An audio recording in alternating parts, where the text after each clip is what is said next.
Fourth class में उन्होंने बताया था कि जो भी मोमेंट है, मतलब हमारे लाइफ में जैसे ये मोमेंट है, तो हमें इसको हैप्पीली और लाइवली एक्सेप्ट करना चाहिए, क्योंकि जैसा ये मोमेंट अभी है, इसके बाद ये मोमेंट ऐसा कभी नहीं आएगा। So accept it wholeheartedly, right. तो सद्गुरु यही कहते हैं कि प्रॉब्लम हमारे दुख का यही होता है कि जैसे कोई भी मोमेंट है, तो वो अगर हमारे अकॉर्डिंग नहीं हुआ तो हम दुखी हो जाते हैं, राइट। हम दुखी हो जाते हैं कि ये चीज़ें हमारे अकॉर्डिंग क्यों नहीं हुई। तो हमें दुखी नहीं होना है, क्योंकि everything happens for a reason. तो जो भी चीज़ें होती हैं एक रीज़न की वजह से होती हैं। तो हमें हर एक चीज़ को खुशी के साथ और एक खुले दिल से अपनाना चाहिए, क्योंकि कहीं ना कहीं कुछ ना कुछ एक ब्लूप्रिंट हमारे लिए तैयार हुआ है। बस हमें अकॉर्डिंगली काम करते जाना है। हमेशा ये नहीं सोचना है कि क्या होगा क्या नहीं होगा, क्योंकि हम ना बहुत ज़्यादा टाइम फ्यूचर और पास्ट के बारे में सोचने में बिता देते हैं। प्रेजेंट में हम जीते ही नहीं है ना। तो कोई भी काम कर रहे हो एकदम प्रेजेंट में रह के करो, ठीक है। जो होगा सो देखा जाएगा। तो वो यही कहते हैं कि हैप्पीनेस यही होती है इंसान के अकॉर्डिंग, क्योंकि हमारे जो दिमाग है हमने उसको काफ़ी लिमिटेड कर रखा है। हम ब्रॉड पर्सपेक्टिव से सोचते ही नहीं हैं। हमें लगता है ये चीज़ मुझे इतना पैसा मिलना चाहिए था, ऐसा नहीं मिला, अरे अब मैं दुखी हो जाऊँगा। या मुझे ये एग्ज़ाम क्रैक कर लेना चाहिए था, नहीं हो पाया तो मैं दुखी हो जाऊँगी। ऐसा नहीं होता। आपके लिए कुछ ना कुछ, ये नहीं तो कुछ और, बट आपके लिए बेस्ट होगा। तो दुखी होने, क्योंकि जो हो गया उसको आप चेंज नहीं कर सकते। जो होगा वो आपको पता नहीं है। तो बचा क्या? प्रेजेंट बचा।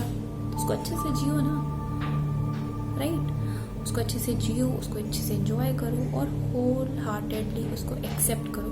क्योंकि कोई भी चीज़ ना, जैसे कि अगर मैं एक एग्जांपल ले लूँ कि जैसे कोई घर में इंसान है, हमें उसका बिहेवियर नहीं पसंद है, तो हम यही करते रहेंगे कि ये मुझे पसंद नहीं, मुझे पसंद नहीं। बट अगर आप उसको होल हार्टेडली एक्सेप्ट कर लोगे, कमियां आपके भी तो अंदर होंगी ना, पर आपने खुद को एक्सेप्ट किया है ना, आपको अपनी कमियां तो दिखती नहीं है। तो वैसे ही सामने वाले को भी होल हार्टेडली एक्सेप्ट कर लोगे तो उसकी कमियां दिखेंगी ही नहीं, खुश रहोगे उसके साथ, ठीक है। बॉन्डिंग अच्छी होगी। तो हर चीज़ को, हर मोमेंट को एंजॉय करो, प्रेजेंट में रहो, पास्ट का मत सोचो, फ्यूचर में क्या होगा वो भी, क्योंकि आज आप जो करोगे ना वही आपका डिसाइड करेगा फ्यूचर, राइट। तो फिफ्थ क्लास में उन्होंने ये बताया था कि जो भी हमारी लाइक्स, डिसलाइक्स, एवर्जन्स, हमारे जो भी हैप्पीनेस, सैडनेस होती है, वो हमारा स्टेट ऑफ माइंड होता है, राइट। वो अल्टीमेट ट्रुथ नहीं है, वो सत्य नहीं है एकदम कि हमारे अकॉर्डिंग चीज़ें नहीं हुई तो कुछ हो नहीं सकता, राइट। वो हमारा स्टेट ऑफ माइंड है, वो हमारी दिमाग की उपज है।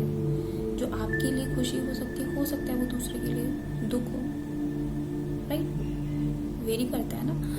तो सद्गुरु ये कहते हैं कि जो हमारे लाइक्स और डिसलाइक्स होते हैं, वर्जन्स होते हैं, हैप्पीनेस होती है, सैडनेस होती है, ये सब हमारे स्टेट ऑफ माइंड है, ये सब हमारे दिमाग में होते हैं और ये सब हमारे कर्मा को, जो कार्मिक अकाउंट है, इन सब चीज़ों को बढ़ाते हैं कि मुझे ये नहीं खाना, मुझे वो नहीं खाना, मुझे ये नहीं करना, मुझे वो नहीं करना।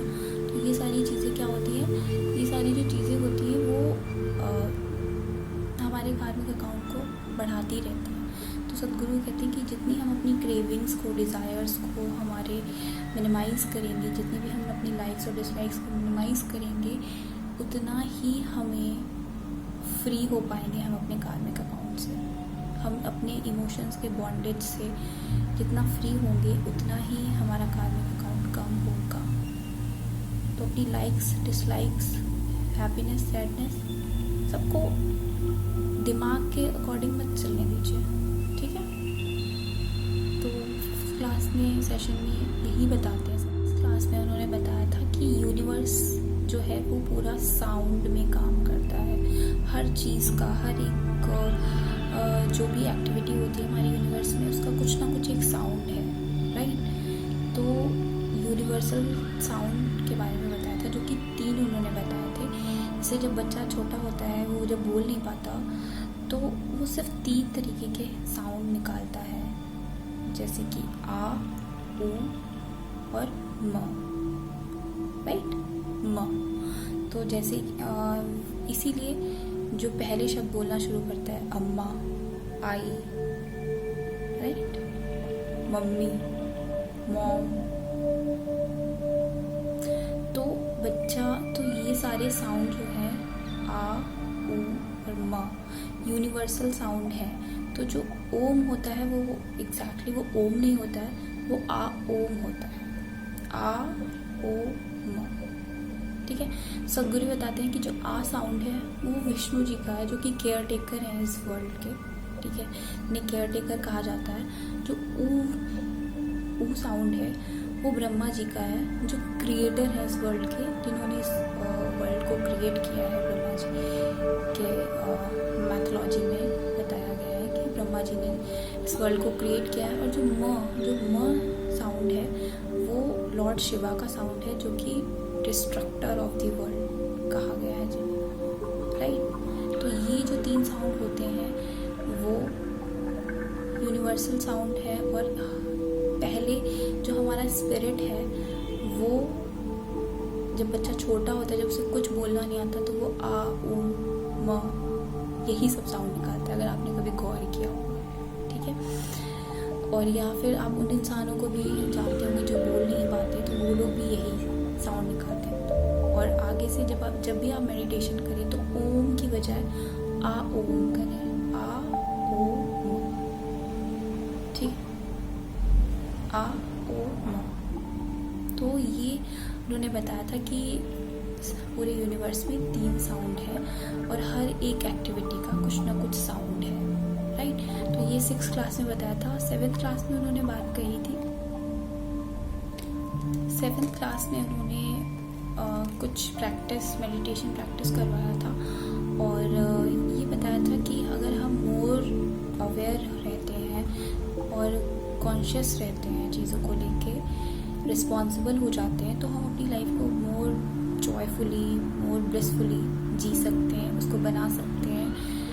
तो इसको आप ज़रूर कर सकते हैं, ले सकते हैं, क्योंकि ये एज अ पर्सन आपको बिल्कुल चेंज करेगा। आपका एक पर्सपेक्टिव काफ़ी ब्रॉड होगा। मैंने तो इन शॉर्ट समरी बता दी, जो भी मुझे समझ में आया। आप लोग देखेंगे, आप लोग करेंगे, तो आपको और चीज़ें अपने पर्सपेक्टिव से समझ में आएंगी। तो मेरे लिए तो ये काफ़ी हेल्पफुल था। मैंने बहुत सारी चीज़ों के बारे में जाना, अवेयर हुई और बहुत ही एक एम्पावरिंग भी लगा मुझे। बहुत ही ज़्यादा अच्छी फीलिंग आ रही थी कि फाइनली कुछ अच्छा सीखा है इस लॉकडाउन में, नेगेटिविटी के अलावा ये सब देख के। तो प्लीज़ आप सभी लोग इसको कर सकते हैं। तो ये मेरा एक्सपीरियंस था। होपफुली आपको अच्छा लगेगा। Thank you so much for listening.